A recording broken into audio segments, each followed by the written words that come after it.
Samuel.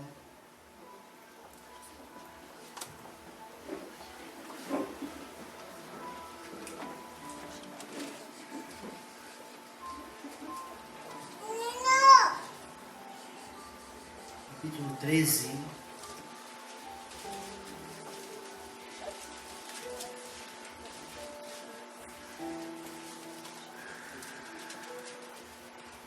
Versículo 32.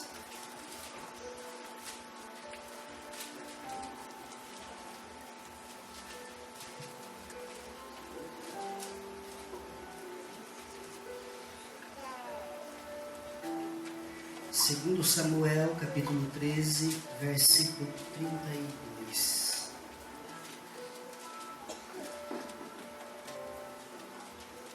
Amém? Amém. A Bíblia diz assim: mas Jonadab, filho de Simeia, irmão de Davi, respondeu e disse: não diga o meu senhor que mataram a todos os jovens filhos do rei, porque só morreu Aminon. Porque assim eu tinha resolvido fazer Absalão desde o dia em que ele forçou a Tamar, sua irmã. Em outra tradução, a parte B do versículo está: essa era a intenção de Absalão desde o dia em que Aminon violentou Tamar, sua irmã. Pode se assentar em nome de Jesus.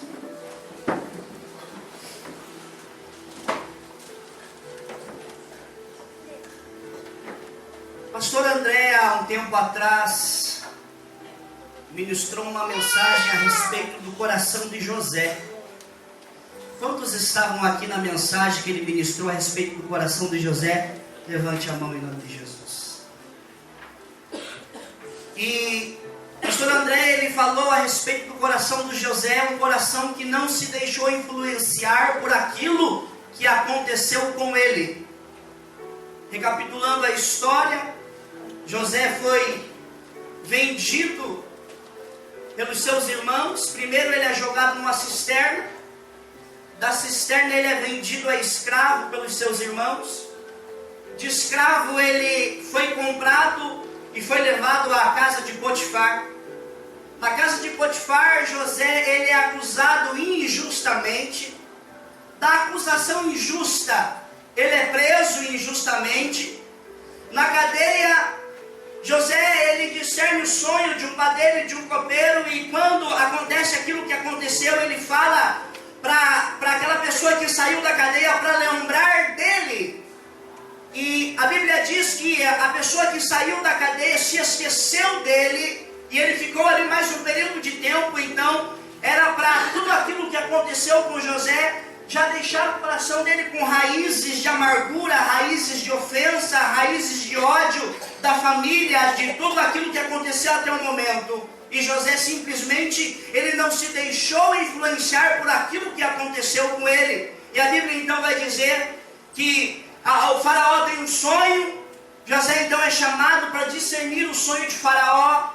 E o interessante de José é que quando ele é chamado na presença de Faraó, Faraó pergunta a ele: você é o menino que tem o poder, que tem a visão, é você que faz todas essas coisas? E José, naquele momento, ele poderia usar os dons dele, o talento que ele tinha, para sair da cadeia, para fazer algo para se safar daquele sofrimento. Mas quando o Faraó diz: você realmente é você? E então José diz: não, eu não tenho nada, é ele. Então José discerne o sonho de Faraó, e depois disso ele se torna governador do Egito. José casa, tem 2 filhos. O primeiro filho de José chama-se, como que é o nome, André? Primeiro filho, Manassés, que significa: Deus me fez esquecer das coisas passadas. Todo nome na Bíblia, no Antigo Testamento, quando os pais colocavam o nome nos filhos, era que algo aconteceu ou que algo ia acontecer. Era a intenção. Então José coloca o nome do filho de Manassés, que significa: Deus me fez esquecer das coisas passadas. Só que o interessante é que quando nós falamos dos nossos lábios que nós esquecemos de alguma coisa do passado, Deus, Ele sempre vai trazer aquilo que um dia nos ofendeu na nossa frente, para sondar a intenção do nosso coração, para ver realmente se nós esquecemos. Deus, Ele conhece a intenção do nosso coração, mas Ele quer mostrar a nós mesmos que talvez nós não somos aquilo que nós achamos que somos. Então Ele fala: Manassés, eu esqueci daquilo que os meus irmãos me fizeram. Beleza.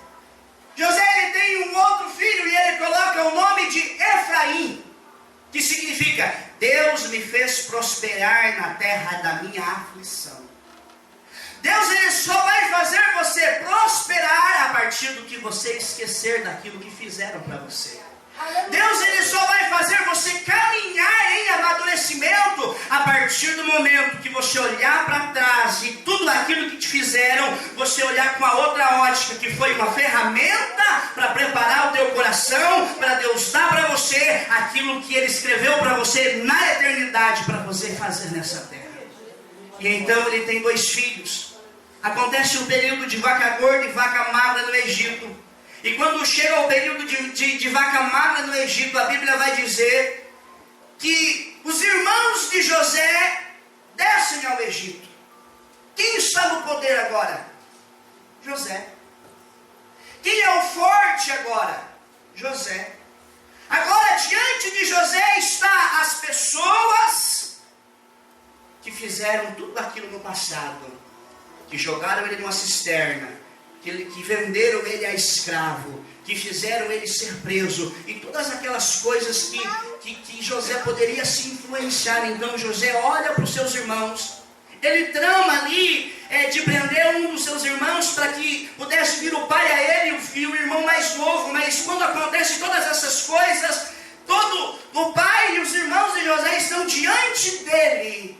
E agora, aquilo que afrontou um dia José está diante dele. Então ele olha e começa a recordar de uma promessa que Deus tinha feito lá no começo. E ele começou a entender que tudo que ele passou foi apenas uma ferramenta para preparar o coração dele, para ele se tornar o governador do Egito. Então o pastor André, ele ministrou a respeito do coração bom de José. Em contrapartida, o oposto de José, um coração diferente dele, totalmente diferente dele, é o coração deste homem chamado Absalão. Absalão era um dos filhos de Davi, e a história que eu li fala de Absalão, de Aminon e de Tamar. A história nos conta que Aminon, ele se apaixonou pela sua meia-irmã Tamar, a ponto de adoecer, de ficar doente de amor por causa dela.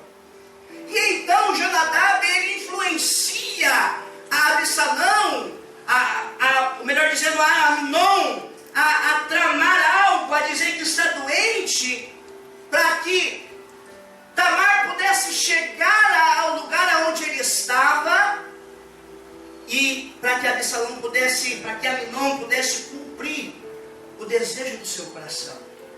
Então acontece isso. Aminon, ele fica doente, ele chama Tamar. Quando Tamar chega no seu quarto, ele tranca a porta e estrupa a sua meia-irmã. Depois que Aminon, ele estrupou a sua meia-irmã, todo aquele desejo desenfreado de paixão se tornou nojo. Ele, depois que ele abusou, ele simplesmente se enojou dela e mandou ela sair da sua presença. Absalão, ele era irmão de Tamar, ele não era meio irmão, ele era irmão de Tamar. E quando ele descobriu que isso aconteceu, ele ficou irado, ele ficou furioso, mas ele não demonstrou, porque ele esperou que Davi, que era pai dos 3, pudesse fazer alguma coisa.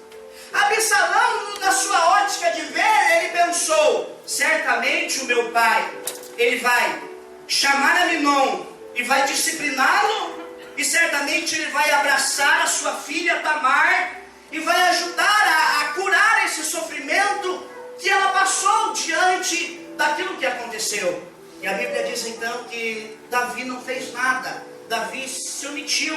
A Bíblia diz que ele apenas se irou, mas não tomou nenhuma atitude. Então Absalão, ele ficou irado, pegou Tamar, levou para a casa dele, e Tamar morou por 2 anos na casa de Absalão. E por 2 anos, Absalão, ele tomou a ofensa de Tamar. Ele pegou para ele aquela briga e deixou que aquela ofensa se tornasse em ódio. E por 2 anos, ele maquinou. Ele ficou maquinando, ele ficou preparando um plano diabólico, maquiavélico. E quando chegou 2 anos, Absalão, ele trama algo. E então a Bíblia vai dizer que Absalão, ele mata o seu irmão Aminon. E o texto vai dizer: essa era a intenção de Absalão desde o dia em que Aminon violentou Tamar, sua irmã. O que eu quero falar nessa noite? A respeito de ofensa. Todos nós somos ofendidos. Quantos já ofenderam aqui? Quantos já foram ofendidos aqui? Porque nós ofendemos e também somos ofendidos. Absalão, ele se ofendeu tanto com aquilo que fizeram com a sua irmã, que ele tomou aquilo para ele. Ele maquinou um plano a ponto de matar o seu próprio irmão por causa de uma ofensa que ele guardou no coração. A ofensa se tornou em mágoa, que virou ódio e que de repente chegou ao ponto de matar. Quantas pessoas não matam por causa de ofensas?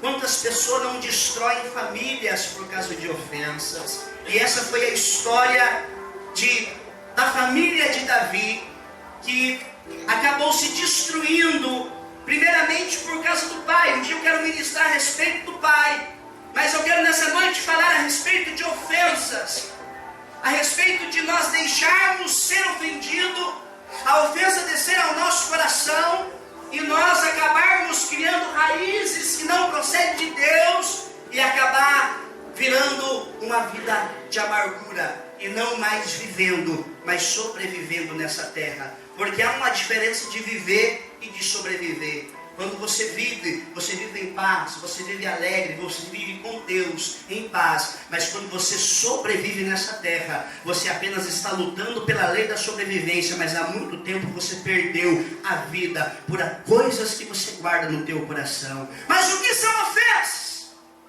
Pode passar. O que significa a palavra ofensa? Qual é o significado disso? A Bíblia diz que a palavra ofensa no original significa escândalo.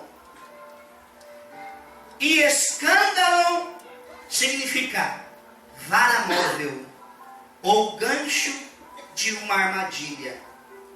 Vara de armadilha. Armadilha, cilada. Qualquer impedimento colocado no caminho e que faz alguém tropeçar ou cair. Ofensa significa uma pedra de tropeço, uma ocasião de tropeço.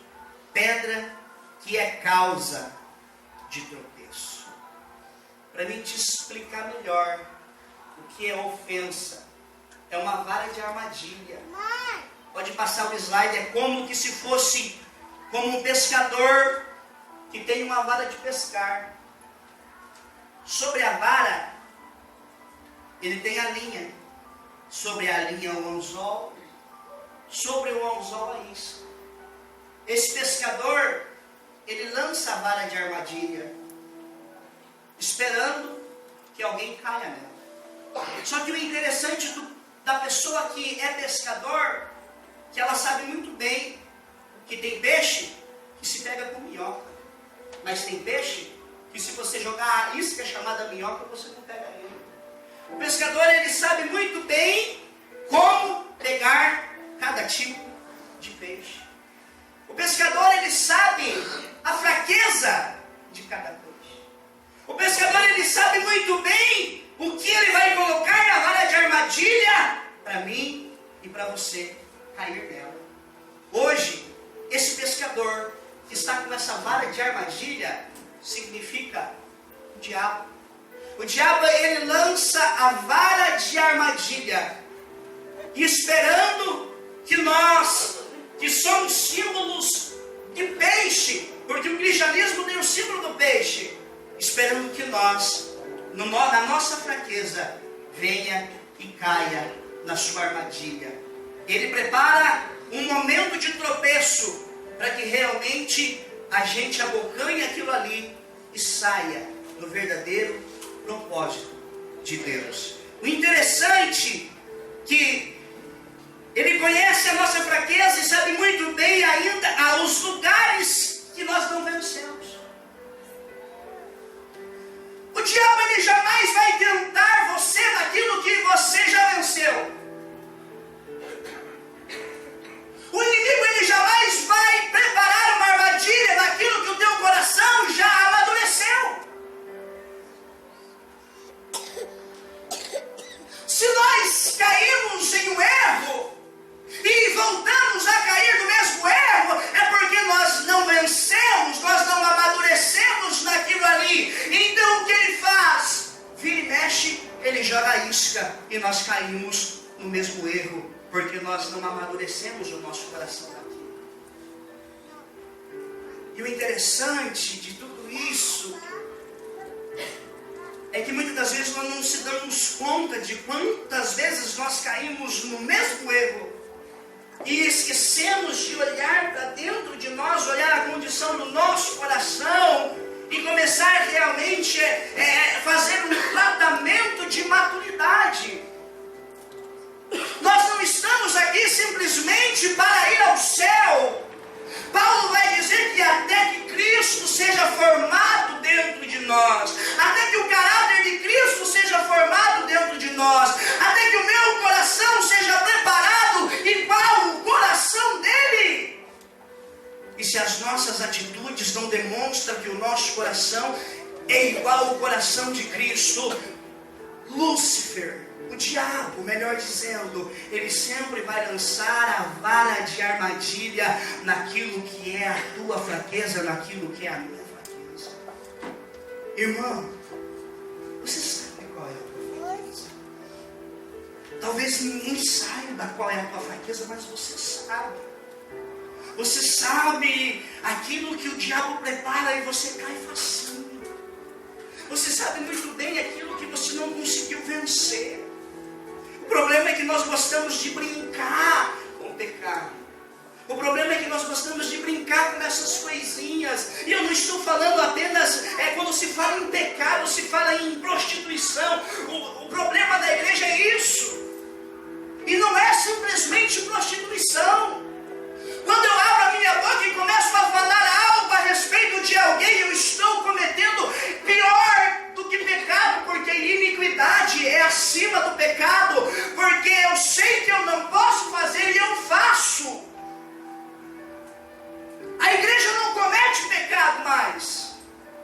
Nós não cometemos pecado, nós cometemos iniquidade. Iniquidade é você saber que é errado e ainda você continuar fazendo. Nós já saímos do ambiente de pecar. O peso sobre a igreja que tem entendimento é muito maior. É muito maior. A ofensa é uma armadilha E armadilha dificilmente são colocadas por acidente. Quando uma armadilha é preparada, significa que alguém quer impedir o propósito real de nossas vidas. Satanás, o inimigo de nossas almas, está por trás das armadilhas que são colocadas em nosso caminho. A ofensa é uma armadilha do inimigo para roubar propósito, destinos e harmonia nas relações das famílias e da igreja. Quantas famílias estão destruídas por causa de uma ofensa? Quantos casamentos estão destruídos por causa de uma ofensa? Como que as pessoas se ofendem? O que realmente é isso? De que maneira eu me ofendo? As pessoas se ofendem de muitas formas. Eu se ofendo, você se ofende de muitas formas. E eu quero falar algumas delas.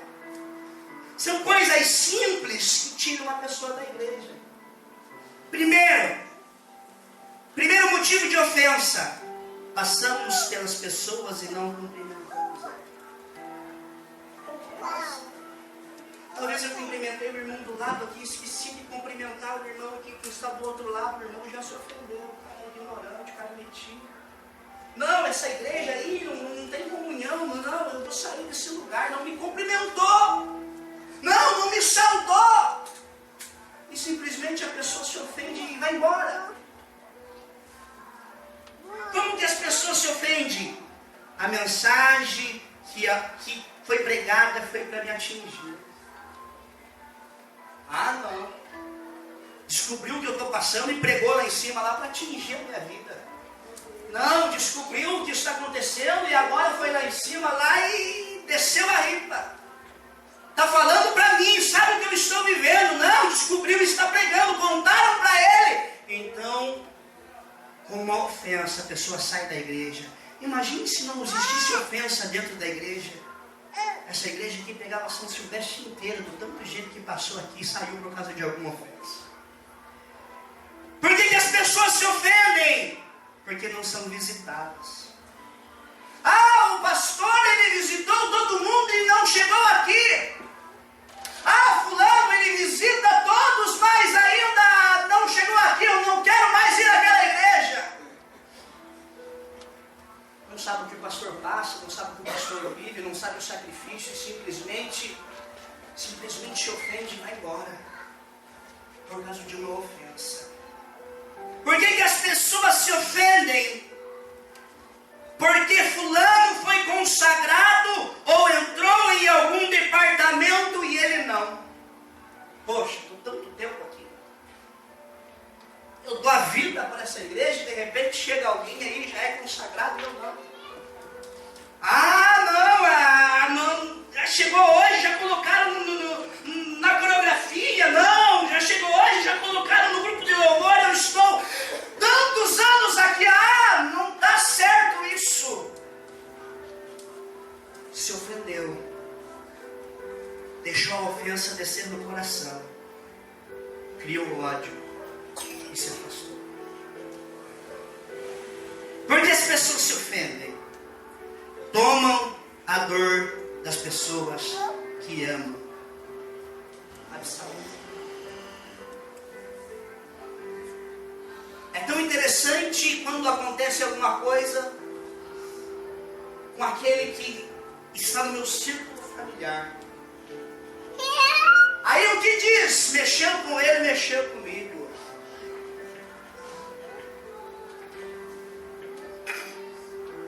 O menino que morreu ali, perto da casa do André, no mercadinho ali, tomou a dor do seu amigo e mataram ele, por ele tomar a dor do outro.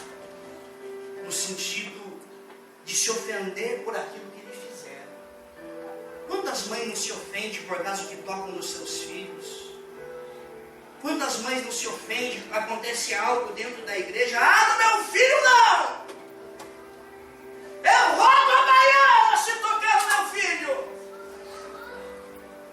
Mexe com o meu sangue, mexe com a minha família! Se ofendem, briga com o irmão e simplesmente saem da igreja.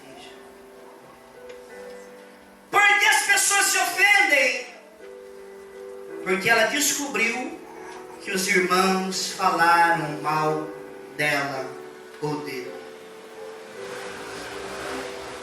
Mas por que as pessoas se ofendem por isso? Porque, irmão, ele foi projetado para ser a minha bênção. E eu fui projetado para ser a bênção na vida dele. E quando eu descubro que meu irmão falou mal de mim pelas costas, a projeção que foi para ser a minha bênção, agora começa a ser a projeção do sinal de decepção em meu coração. Aquilo que era para ser bênção, quando eu descubro o que falaram de mim, agora aquela pessoa começa a ser a maior decepção dentro do meu coração. Porque cada um de nós somos chamados para um ser bênção na vida do outro. Nós somos chamados para caminhar junto, nós somos chamados para estar junto, para estar em unidade, para estar em comunhão. Mas quando a gente descobre que um da mesma igreja, um da mesma casa, um da mesma família, começou a falar, espalhar coisas sobre nós, simplesmente nós ficamos tão entristecidos que todo aquele amor começa agora a surgir uma decepção profunda. Agora, se nós descobríssemos que todas as pessoas que falam mal de nós, se nós saíssemos da igreja, a igreja estava vazia, querido. Quantos já não falaram de mim? Quantos eu já não falei? Mas nessa noite, essa igreja está criando uma identidade de cura interior, de transformação de coração. Se nós fizermos esse tipo de coisa, Deus ele está trazendo um novo tempo para essa igreja, um tempo de coração maduro, um tempo de coração transformado. Se nós ofendemos, nós não podemos ofender mais. E se nós nos sentimos ofendidos, nós também não podemos estar ofendidos. Se eu falei mal, eu tenho que cuidar novamente do meu coração ser tratado, porque quando eu olhar alguma coisa acontecendo, a primeira coisa, eu tenho que dobrar o joelho e chorar por aquela pessoa. Por que as pessoas se ofendem? Porque acontece discussão dentro da casa, discussão com o cônjuge, e um joga na cara do outro, e no momento de ira, um ofende o outro. Na hora da briga no lar, um começa a ofender e começa a jogar as coisas do passado. Porque você fez isso, porque você é isso, porque você é isso, porque você fez isso. Eu não admito. A pessoa fala que perdoou, mas só pelo fato de quando ela entrou em um confronto, ela jogou tudo que estava no coração, nunca foi perdão. Ela apenas mascarou algo dentro do coração dela. Mas quando ela foi colocada diante da afronta, ela jogou tudo para fora, porque o coração... Porque a boca fala do que o coração está cheio. Por que as pessoas se ofendem? Por falta de compromisso. Nós se ofendemos por falta de compromisso das outras pessoas. Nós vemos as outras pessoas sem compromisso e nós ficamos irados. Mas nós não entendemos que Deus teve tanta paciência com nós para nós estarmos aqui, e nós não podemos ter um pouco mais de paciência por aquele que não tem compromisso hoje. O problema é que muitas das vezes nós somos curados em uma área e nós queremos que as pessoas sejam da mesma maneira, só que na marra. E não temos paciência por aquele que chegou agora, que ainda tem uma deficiência de caráter. Então nós ficamos irados pela falta de compromisso dele. Em vez de nós chorar, em vez de nós amar, nós preferimos ficar irados.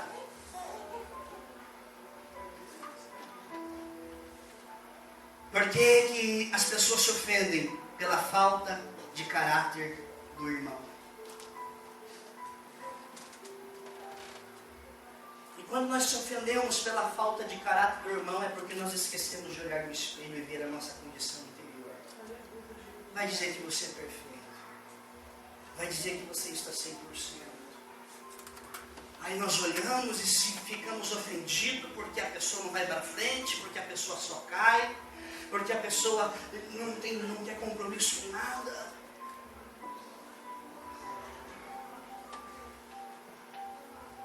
Precisamos do batismo de amor. Precisamos de um batismo de paciência. Precisamos de um batismo para entender aquilo que é o coração de Deus. Porque as pessoas se ofendem, traição conjugal e familiar. Aquilo que o filho vê o pai fazendo com a mãe ou vice-versa. Existem lares que os filhos veem o pai maltratando a mãe a vida inteira. Então o filho na casa, desde pequenininho, ele cresce enraizando ódio no seu coração. E hoje existem pais que mataram pais que matam filho e filhos que matam pai por causa desse tipo de coisa. Por causa que o lar não é perfeito e a pessoa começa a guardar rancor, começa a guardar ira. Quando cresce, mexeu com a mãe, matou. Traição. A ofensa da traição.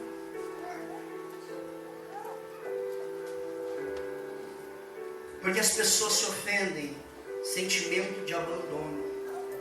Pessoas que se sentem inferiores a outras. Pessoas que têm um sentimento de comiseração, é isso? Autocomiseração. Que se sente coitadinho, que vê todo mundo e acha que ninguém dá bola, acha que ninguém se importa. Isso é um sentimento do inferno. Você não é coitadinho, coisinha nenhuma. Glória a Deus. E por esse sentimento de inferioridade cria ofensa e começa a falar mal de todos. Como começa a falta de perdão? Pode passar.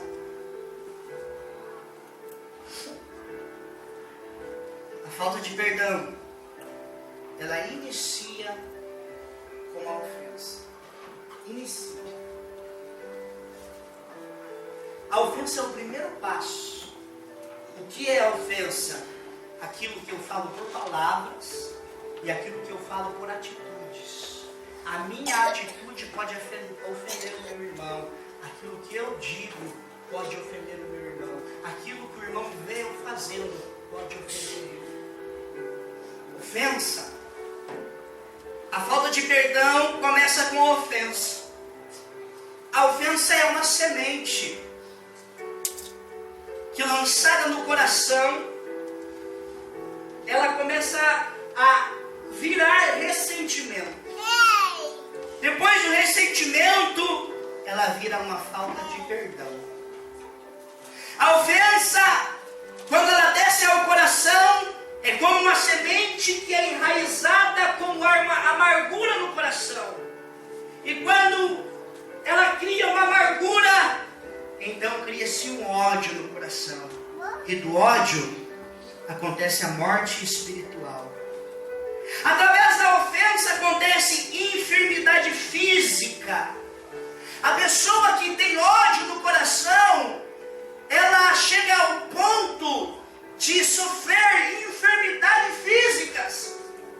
Existem várias enfermidades físicas da nossa vida ou das outras vidas que são por falta de perdão. A gente conhece caso de pessoa que era doente fisicamente e quando ela conseguiu liberar perdão para o mal que lhe fizeram, aquela enfermidade que tinha nela simplesmente desapareceu. Você parou para pensar que muitas das vezes a enfermidade que está em algumas pessoas vai no médico e não acontece nada e de repente é o simples fato de liberar aquela pessoa do teu coração. Já parou para analisar isso? Falta de perdão, enfermidade física e morte física. Quais são os sinais que há falta de perdão? Agora nós vamos fazer uma análise do nosso coração. Você vai fazer uma análise do teu coração. Quais são os sinais que há falta de perdão?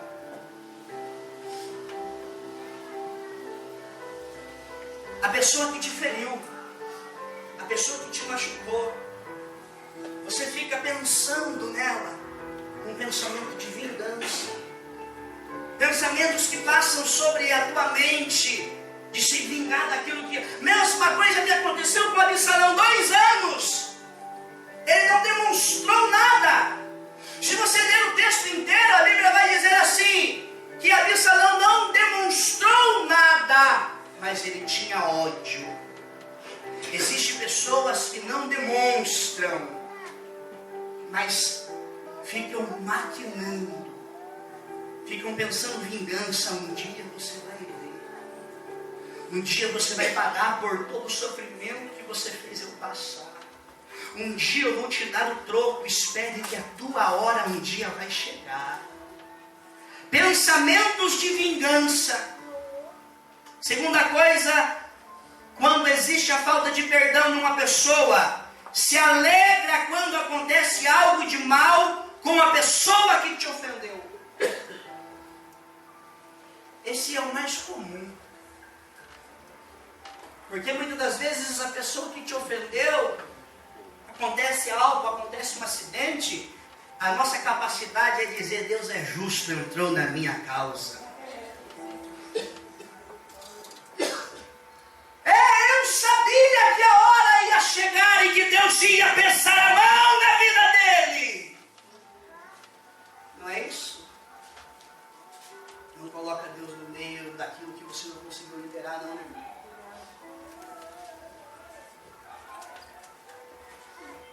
Quando uma pessoa te ofende e acontece alguma coisa com ela, e você se alegra com isso que aconteceu, lembre-se que há uma falta de perdão no teu coração.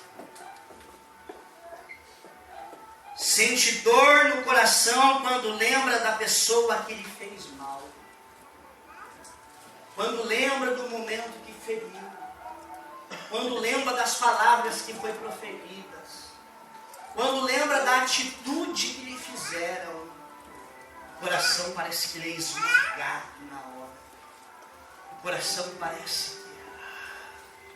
Quando só lembra, aperta o coração. Conta para todo mundo o que te fizeram. Não consegue guardar, não consegue perdoar.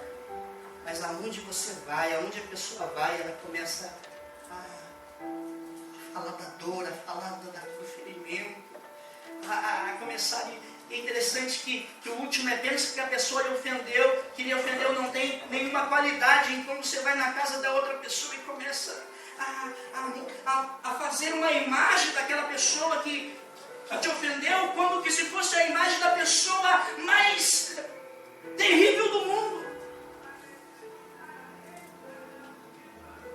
E a pessoa ainda que não tem discernimento, que está escutando, começa a criar uma mágoa também, só pelo fato de escutar. Mas não tem casos assim? Que chegou fulano é isso. A pessoa que está escutando, em vez de escutar aqui, soltar por aqui, e liberar uma palavra ali, não, começa a descer no coração também, e começa a criar uma resistência contra aquela pessoa, e acha que aquela pessoa é má. Acha que a pessoa que te feriu não tem qualidade. Acha que a pessoa que te feriu, Deus não ama ela. Que ela merece a morte, que ela merece ser odiada por todo mundo.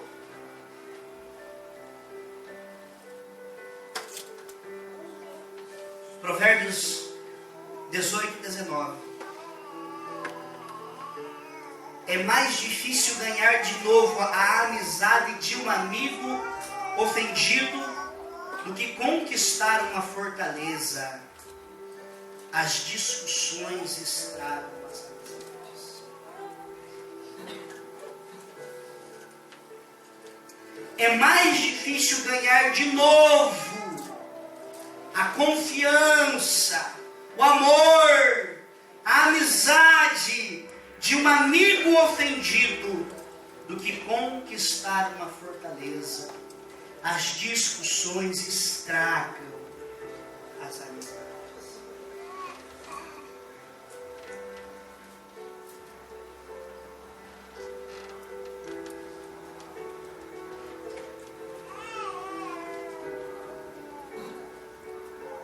As ofensas são inevitáveis na nossa vida.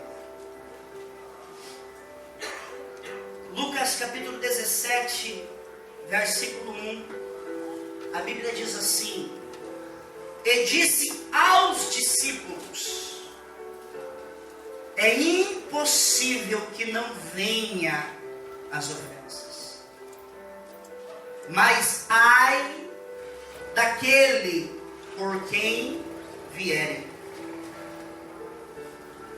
Em outra tradução está: é impossível que não venha os escândalos, mas ai daquele por quem vierem. Os evangelistas, eles tratam de formas diferentes o texto. Um dos evangelistas diz assim: é impossível que não venha as ofensas. O outro evangelista diz assim: é necessário que venha as ofensas. Por que é impossível que não venha? Porque a nossa natureza é uma natureza caída, é uma natureza da carne, é uma natureza pecaminosa. Então é impossível que não aconteça ofensa entre os carnais. É impossível que não aconteça ofensa nessa natureza caída. Vai acontecer, você queira ou não. Alguém vai te ofender um dia. Seja na casa, seja no trabalho, seja onde você for, um dia vão te ofender. É impossível que você não seja ofendido um dia. Aí o outro evangelista diz assim: é necessário que venha as ofensas. Por que é necessário que venha as ofensas? Porque através de uma ofensa, nós vamos conhecer a condição do nosso coração.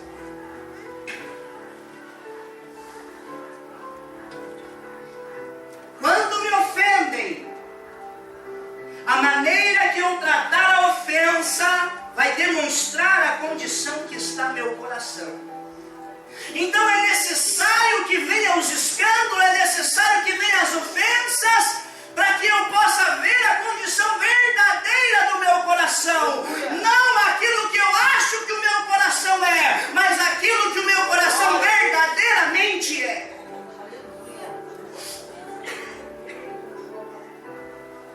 Porque quando nós somos ofendidos, realmente através daquele ato, nós vamos demonstrar quem somos por dentro. Aí você pensa assim: eu amo, eu sou humilde, eu sou bondoso, eu sou tudo.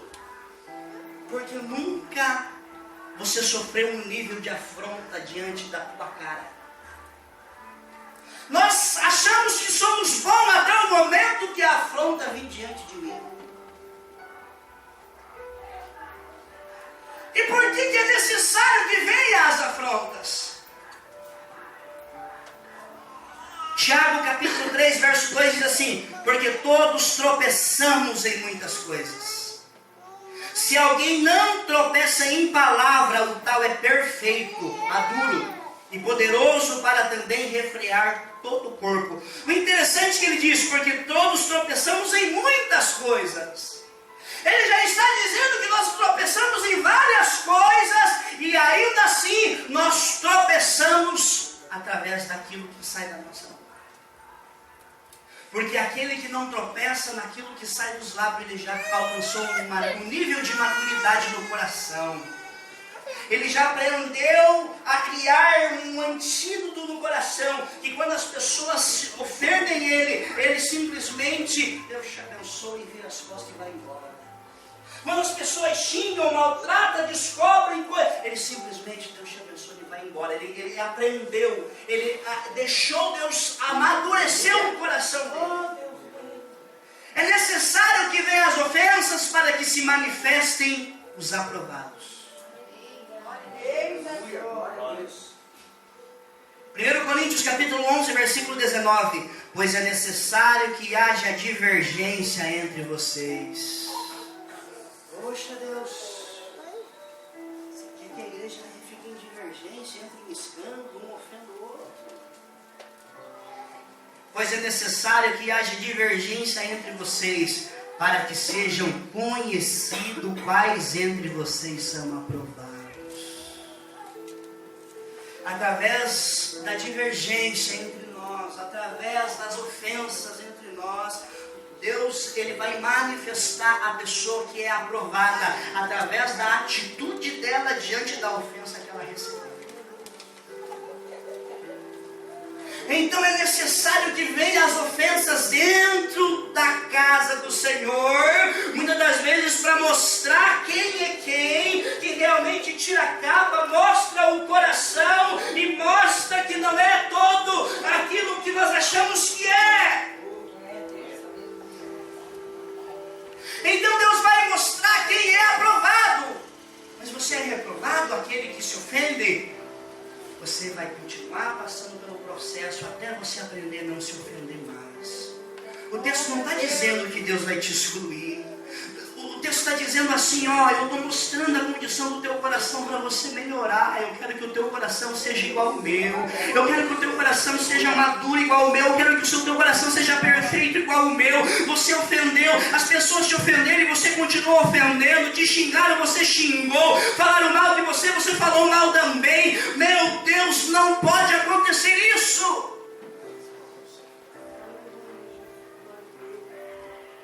A raiz de se apegar a uma ofensa é a imaturidade. Pode passar.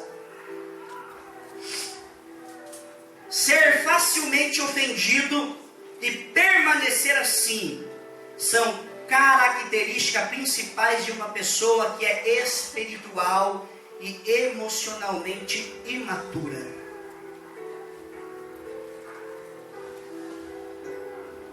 O problema nosso, do nosso ego, é que nós nunca queremos ser imaturos. É que nós achamos que somos tão maduros. Mas quando me ofendo, eu já rodo a baiana. Quando me ofendo, eu já iro e fico doido. Nós somos igual adolescentes, que parece que é o dono da verdade, tudo pode. Parece, sabe aquele adolescente, ciúmes e assim, que parece que tem uma cabeça de 30 anos já, que fala alguma coisa, não, eu sei, eu vou, eu posso, mãe, eu sei de tudo. Achamos que somos tão maduros, mas estamos tão infantis que temos que voltar a tomar leitinho.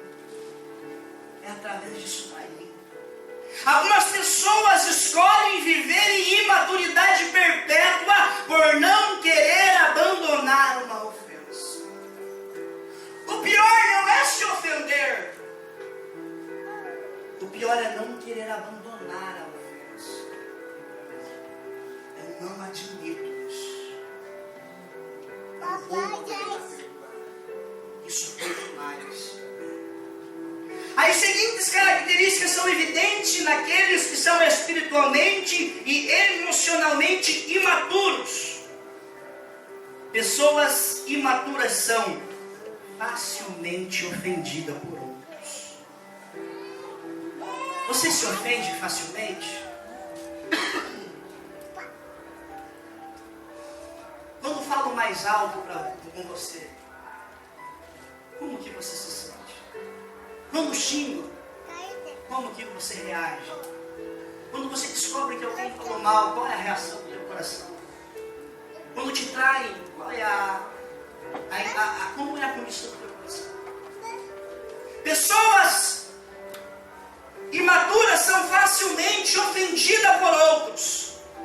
Pessoas imaturas são facilmente enganadas por outros. Pessoas imaturas são inseguras. Pessoas imaturas são dominadas por suas emoções.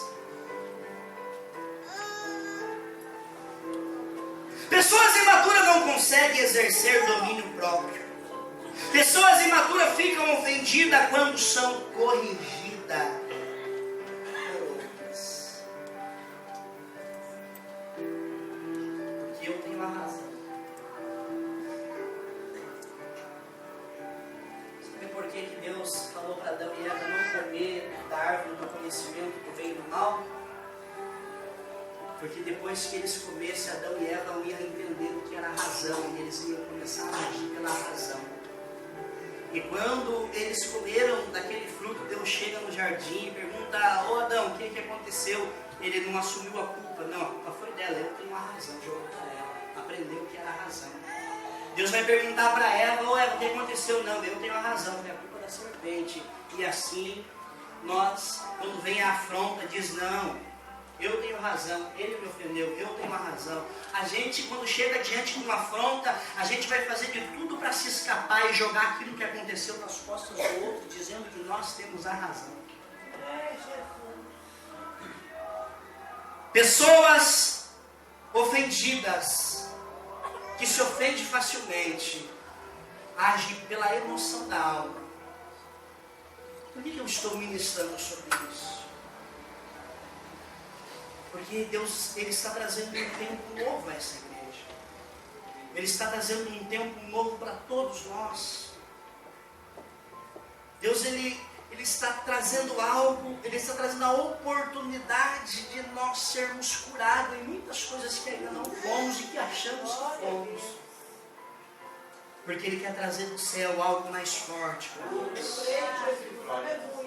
Ele quer liberar do céu uma porção dobrada para nós.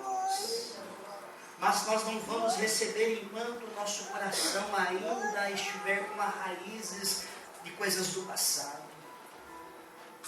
O custo de manter um coração ofendido, não sei se eu coloquei este. Pessoas ofendidas se excluem do fluxo da vida.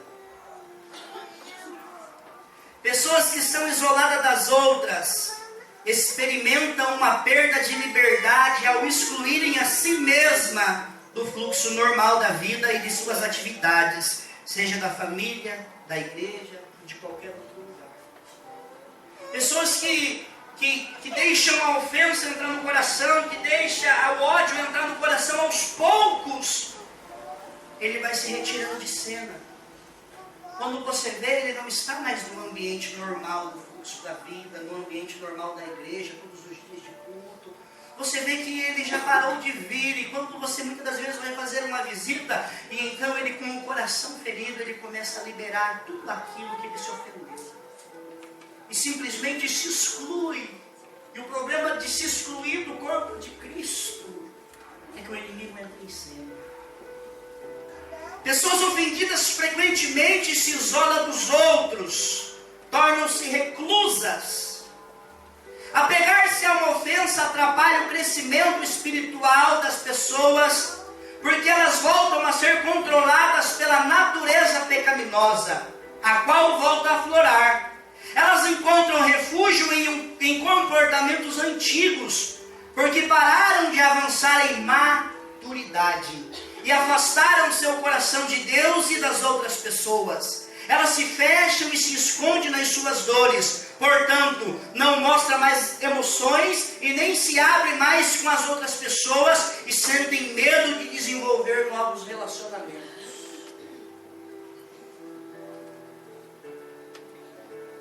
É perigoso estar nessa situação, pois quando Satanás encontrar alguém isolado do resto do corpo de Cristo, ele executa um plano de ataque para empurrá-lo em direção ao declínio espiritual, que termina em morte espiritual, e a pessoa volta para o mundo praticar coisas muito pior do que praticar.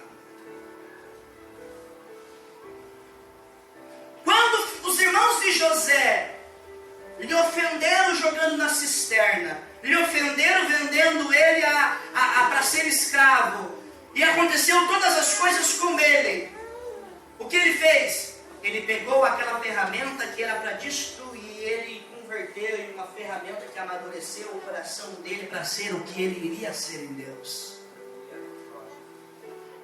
Deus, Ele usa aquilo que o diabo está preparando para te matar, para te derrubar, e transforma em uma ferramenta que vai te preparar para que Ele traga aquilo que Ele precisa te trazer. Aleluia, Jesus. Glória a Deus. Quando uma pessoa te ofende, você não pode mais olhar pela ótica de se sentir ofendido, mas você tem que pegar aquilo e converter em uma ferramenta para mostrar que o teu coração não é da maneira que o diabo quer que seja, mas a partir da ofensa você vai liberar paz e amor para a vida dela. Aleluia, Jesus. Glória a Deus. Tudo que o diabo faz, Deus transforma em uma ferramenta para transformar o nosso caráter. Glória a Deus. Por isso, aquilo que vamos fazer ou aquilo que nos fizeram, nós não podemos olhar como um coração ofendido. Nós temos que olhar como uma ferramenta que veio para me preparar, para me deixar mais forte, para me deixar mais fundamentado, porque Ele quer mostrar algo do céu que ainda não vimos. Aleluia. Pessoas ofendidas empregam um mecanismo de defesa. De acordo com o isolamento imposto a si mesmo, uma pessoa ofendida entrará em qualquer novo relacionamento com uma barrigada ao redor do seu coração. Por nunca ter lidado com ofensas passadas. Essas pessoas se colocam em guarda constante para repelir qualquer tipo de ataque, real ou percebido, das outras pessoas contra a sua autoestima, contra seus direitos pessoais e contra a sua integridade como ser humano. Para proteger a si mesmo, esse indivíduo desenvolve um mecanismo de defesa como a desconfiança, o preconceito, a negatividade e uma atitude autocrítica. Geralmente uma pessoa que se ofendeu ou que sofreu muito na vida, ela tem dificuldade de criar vínculos de relacionamento. Porque ofenderam tanto ela um dia, que ela acha que todo mundo vai ofender. Então essa pessoa, ela prefere viver isolada do mundo, isolada das pessoas. Ela cria uma resistência, pessoas chegam perto dela para querer comunhão e simplesmente ela se afasta, ela prefere viver num mundo isolado, de medo de ser traído, de medo de ser machucado novamente, porque aquilo que machucou ela ainda está nela, ela não consegue mais se liberar para ninguém. Ela vive uma vida de dor, vive uma vida de ódio, de machucadura. Pessoas ofendidas conformam-se com sua mágoa, criando um estilo de vida de dor. Frequentemente, uma pessoa ofendida inconscientemente começará a transformar os sentimentos de ofensa que a levarão a tornar-se espiritual e emocionalmente prejudicada em um estilo de vida de dor. Enquanto constrói o seu muro de separação dos outros e se equipa com o mecanismo de defesa, esse indivíduo se acostuma com seu novo estilo de vida, de isolamento. Após um tempo, ele incorpora seu sentimento de defesa e transforma-se em uma cidade forte, uma cidade de dor fortificada por muralhas de defesa, de modo que tudo que ele pensa ou faz daquele ponto em diante é gerado a partir daquele lugar. Ele criou uma identidade de dor no coração. Ele vai começar a viver a partir daquele momento, daquela fortaleza que está no seu coração.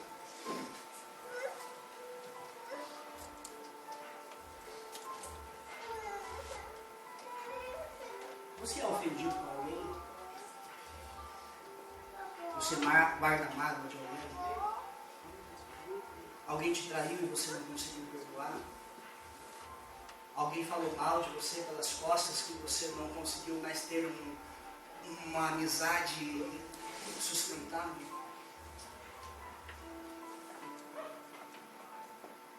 Nós somos a igreja de Cristo. Cristo, ele diz assim: aprendei de mim, que sou manso e humilde de coração.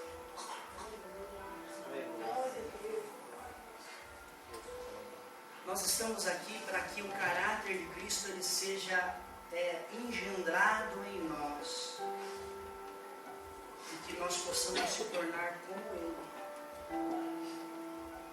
Cristo é um exemplo máximo de alguém que passou por níveis de ofensa e provou que ele não era dessa terra. Porque todas as ofensas que veio diante de Jesus, ele mostrou que ele pertencia ao céu. Aleluia.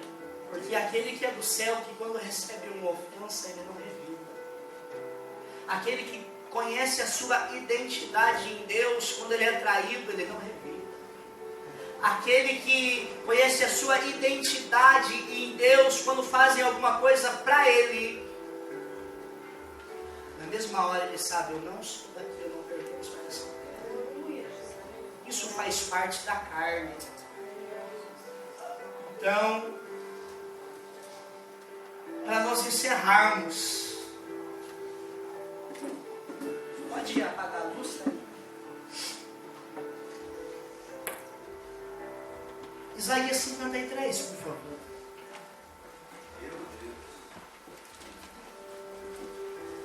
Quem é Ele?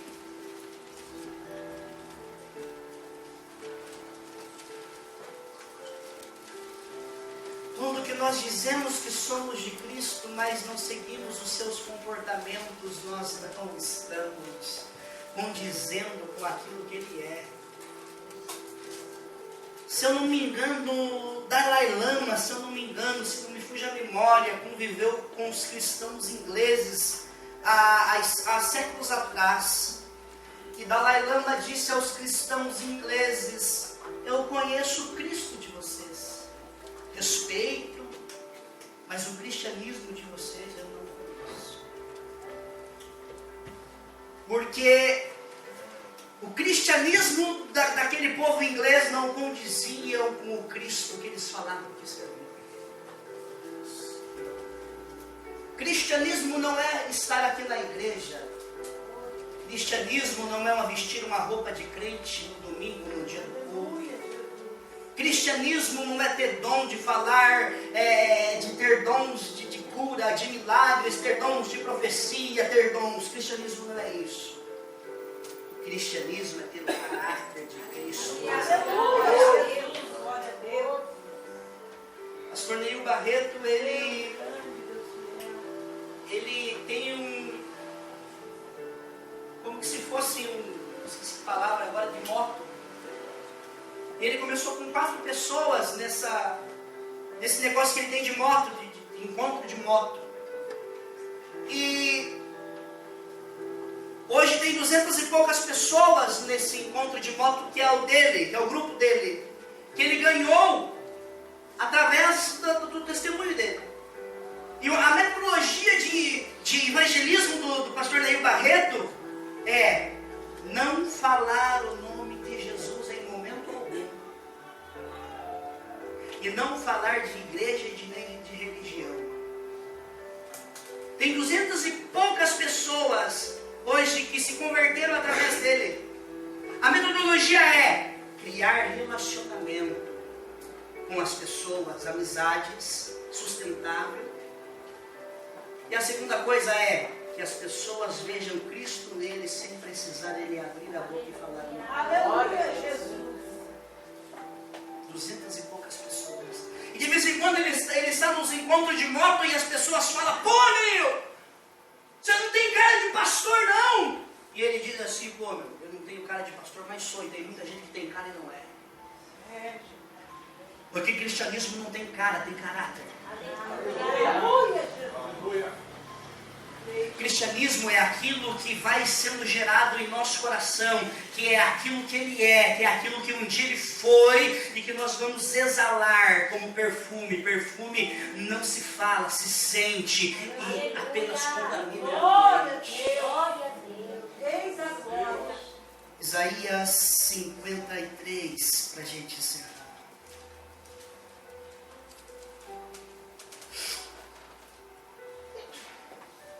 Pode colocar desde o comecinho. Quem deu crédito à nossa pregação? E a quem se manifestou o braço do Senhor? Porque foi subindo como renovo perante Ele, e como raiz de uma terra seca não tinha parecer nem formosura. E olhando nós para Ele, nenhuma beleza víamos para que o desejássemos. Era desprezado e o mais indigno entre os homens, homem de dores, experimentados nos trabalhos, e como um de quem os homens escondiam o rosto. Era desprezado e não fizemos dele caso algum. Verdadeiramente Ele tomou sobre si as nossas enfermidades e as nossas dores, levou sobre si, e nós o reputamos por aflito, ferido de Deus e oprimido. Mas Ele foi ferido pelas nossas transgressões e moído pelas nossas iniquidades. O castigo que nos traz a paz estava sobre Ele, e pelas suas pisaduras fomos sarados. Todos nós andávamos desgarrados como ovelha, cada um se desviava pelo seu caminho. Mas o Senhor fez cair sobre Ele a iniquidade de nós todos. Ele foi oprimido, foi afrontado, foi humilhado, mas não abriu a boca. Como um cordeiro mudo, foi levado ao matadouro, e como a ovelha muda perante os seus tosquiadores, ele não abriu a sua boca. Da opressão e do juízo foi tirado, e quem contará o tempo da sua vida? Porquanto foi cortado da terra dos viventes, pela transgressão do povo foi ele atingido.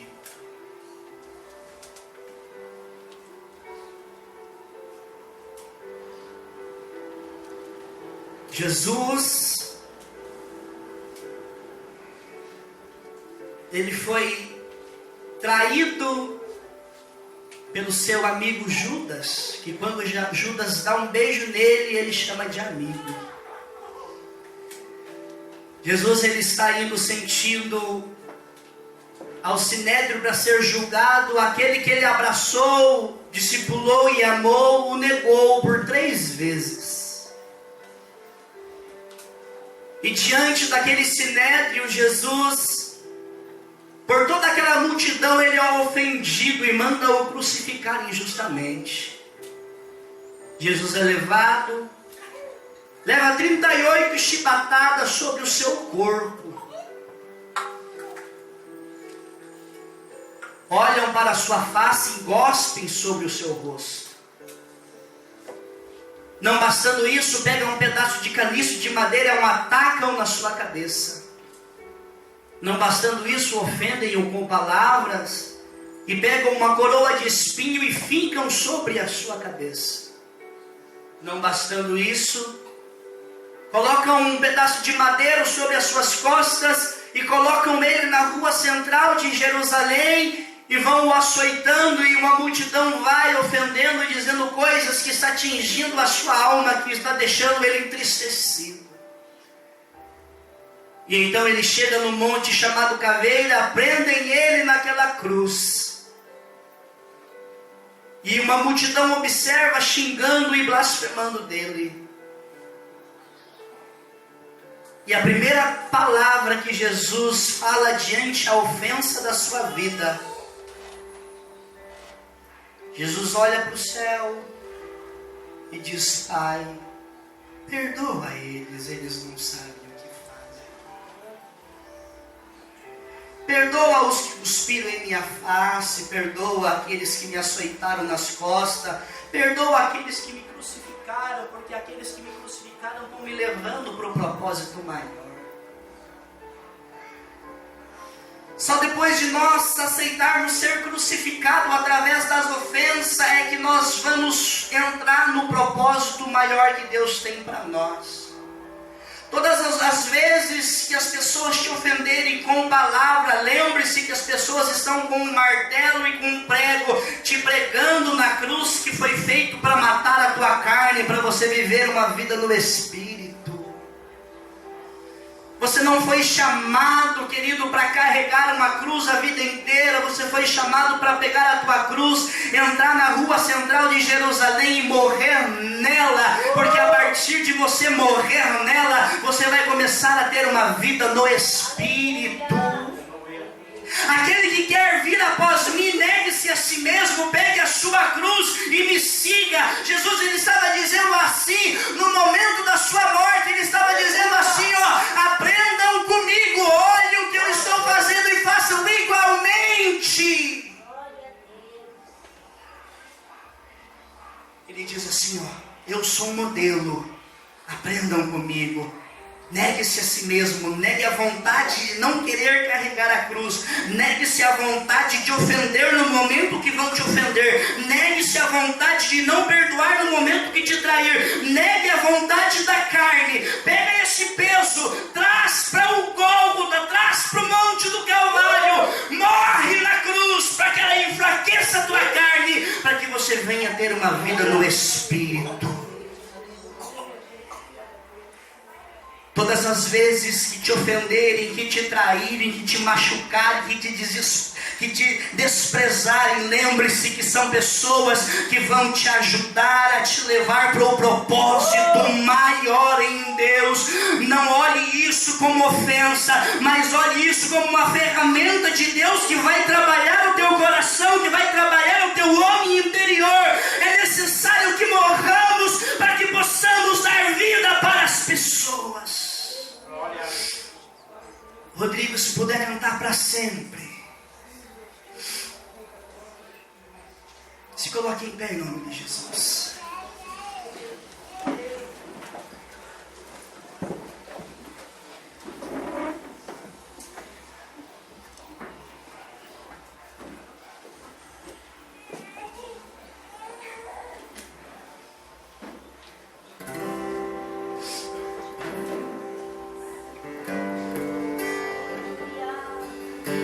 Talvez você chegou aqui ofendido com o irmão da própria igreja. Este é o momento de você chegar nele e dizer: irmão, eu estou ofendido e você nem sabe, eu quero te pedir perdão. Irmão, eu me ofendi quando você falou isso, mas hoje eu aprendi uma coisa diferente nele. Eu aprendi que eu não posso guardar raízes no meu coração, que eu preciso viver uma vida nele.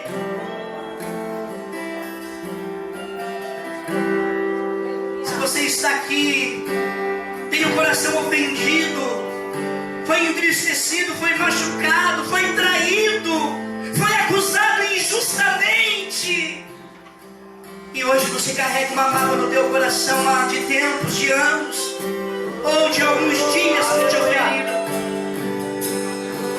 Essa é a noite de você abrir o teu coração e liberar, arrancar as raízes de ofensa e liberar perdão. Libera isso que está matando você por dentro. Vamos aprender com ele. Vamos aprender com ele. Ele é um modelo de aprendizado.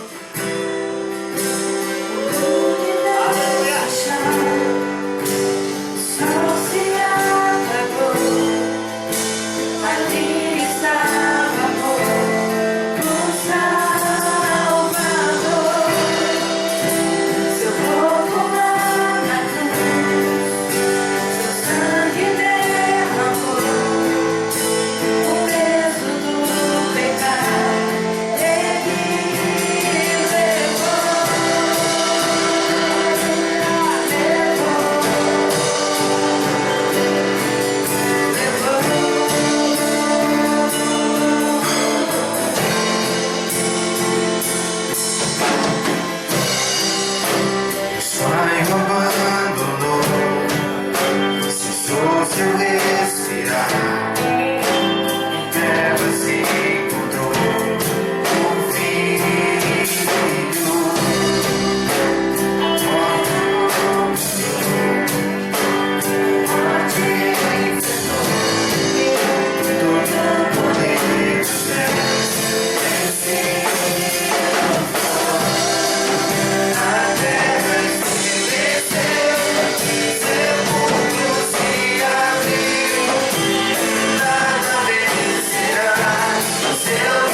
realmente olhe para dentro de você.